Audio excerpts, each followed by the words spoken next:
Most people are saving dollars. You know how stupid that is? You have got to be a idiot to save dollars. They're printing it faster than you can even think about it.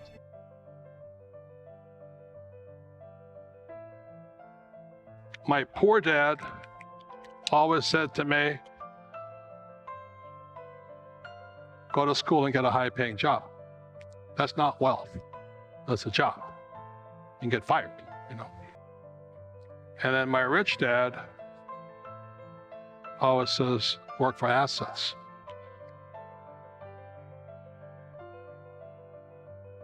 And then my rich dad always says, work for assets.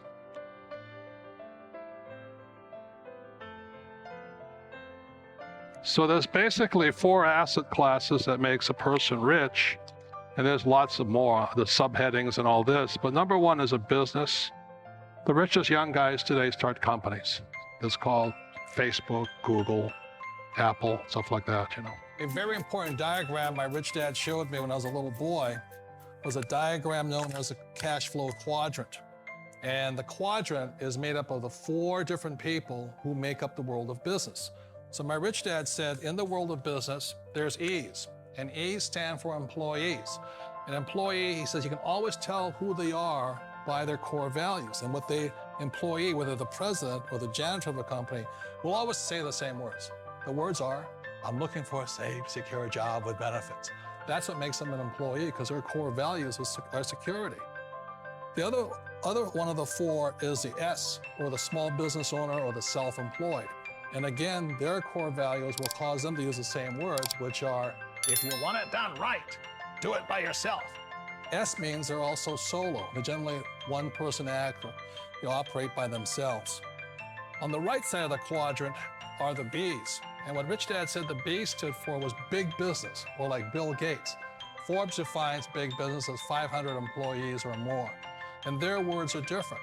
They say, I'm looking for a good system, a good network, and the smartest people I know to help run my business. So they're unlike the S. They don't want to run the company by themselves. They want smart people to run their companies for them. And then the 4th of the quadrant is the I, and I stands for investor.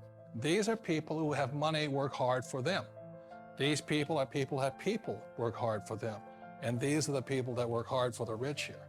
So early on in my life, it was my poor dad who always said to me, you know, Robert, go to school so you get a high-paying job. And so my poor dad's core value was to be an employee. He wanted job security, promotions, a steady paycheck, and all this. And so it was my rich dad who said to me, he says, you know, Robert, if you really want to be rich, learn to build businesses. It made more sense to him to work hard to build a business, something you owned and something you could pass on for generation to generation to your kids. Whereas my poor dad said, work hard, but my rich dad said, why would you work hard for something you'll never own and you can get fired from right away? Again, that was the difference in values. So my rich dad suggested I learn how to be a business owner and learn how to be an investor. And that's one of the big differences. On this side of the quadrant, these people here work for security. They work for money also. On this side over here, their key value that they want is they want freedom. They don't want to have to work at a job anymore. They don't want to have to work for the rest of their lives. So the beauty of building a business and learning how to invest is very simply that this is passive income. You work hard for a few years, but possibly for the rest of your life, income keeps flowing to you. Number 2 is real estate. So what my rich dad taught me is a combination of being an entrepreneur in business and entrepreneur in real estate. It's that combination is I pay no tax and I make a lot more money. Okay, so a lot of guys say, well, I have a business. I say, well, how much real estate you got? Without real estate, you pay tax. That's the problem. You see, the beauty about real estate is you learn to use debt to get rich. I'll give you another tip. If you're going to be rich, you have to learn to use debt. It's called other people's money. So when I hear poor people say to me, I don't have any money, I said, because you're an idiot. That's why. You're not supposed to use your money. You're supposed to use other people's money. But that's dead. I don't want to do that. And so they stay poor. Well, I just would want to say that, you know, everybody starts in the same spot. Everybody starts like you started with a one bedroom. I started with a 1 bedroom, 1 bath, also condo, and then but the fundamentals are the same all the way through. Yeah, but we all start, and the problem is most people don't start, and generally what they say is I don't have the money and things like this, and it's ridiculous. And we didn't have money either. No, that was when I first got into the business. That's what I really thought you needed. I think that's what holds a lot of people back, and I think they also use it as an excuse. Yeah. They say, I don't have the money, therefore I can't start, which it's not that at all. There's more money than there are deals. That's been my experience now. And so once I got the education, then I realized that there's a lot of people, just like ones with money, that are looking for a place to put it. And what's happening today, and by the way, if you hear some earth-shaking news in the background and all that, is because in that side of our building and that side of the building, they're tearing all those buildings down and putting up more high-rise apartments, yeah. And real estate is booming. There's more money than ever before. There was a dinner last night, and everybody was talking about how much money. People are actually giving money back because they can't find deals. There's so much money. You know? That's exactly right. And you can see how the banks react, how much money there is in the economy. Because when the banks basically are turning away deposits or charging you to put your money in the bank, then you know that there's a lot of money in the system. And then there's paper, which is stocks, bonds, mutual funds, and savings. That's what most people should be in. The reason savings are good, paper is good, like stocks, bonds, mutual funds, are liquid. You make a mistake, you can get in and out real quick. Called liquid. The trouble with these two, you make a mistake, you're there forever. Can't get in and out. So that's why you gotta be very smart before you go in. What do you think of mutual funds? I think they're a great way to make money if you sell them to other people. Liquidity is what paper assets are about. Your ability to sell and buy without negotiation problems. How does a person make money when market's coming down? Well, it has a lot. It can be a little complex. It does take some study, but there's something called a short position. Now that's jargon. So if you don't know what a short position is. Shorts are illegal in some countries. Yeah. If you know what that is, there's your first clue of what to go study. But a lot of the wealthy people, and in fact, like Goldman Sachs and institutions, they'll take short positions here, where they get paid as it goes down, just as a long position gets paid. So there's 2 positions to learn about, the long position and the short position.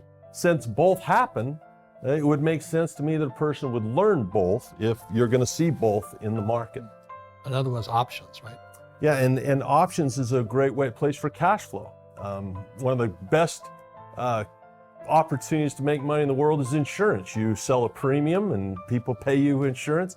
That's exactly what an option is. And so if people want cash flow during the ups and downs, then you would learn about options. I'd also say this, Robert, is options, people say they're risky and all this. They're actually designed to protect you and to give you an assurance. Think of it this way. One of the greatest lessons Robert ever taught me was there's a relationship between risk and control. I can't control this, buy low, sell high. With an option, I can control where I buy and where I sell by paying a little premium.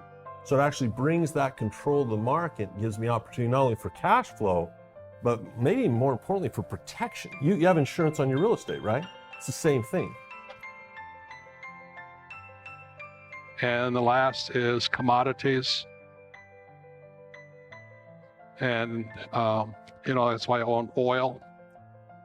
And as the price of oil goes down, people say, "Are you losing money?" I said, no, because in the US, if you deal in oil, you get tax breaks. I invest $1 million in oil, I get 800,000 back. So I get an 80% return day one. So oil is very, very profitable. That's what, but I don't invest in oil stocks. Very different. Okay, so if oil goes to $20 a barrel, I'm still cash flowing, still making money. So it's at about 40 right now. Hope it doesn't go too much farther, but I still make money, okay? And then the other commodities, gold, silver. This is God's money. This is what God's money looks like. Yeah. The reason I call it God's money is you can't fake it. You know, you can fake it with a fake ETF, like a gold ETF or a silver, which I don't touch because it smells as bad as the guys that printed that crap. You know what I mean?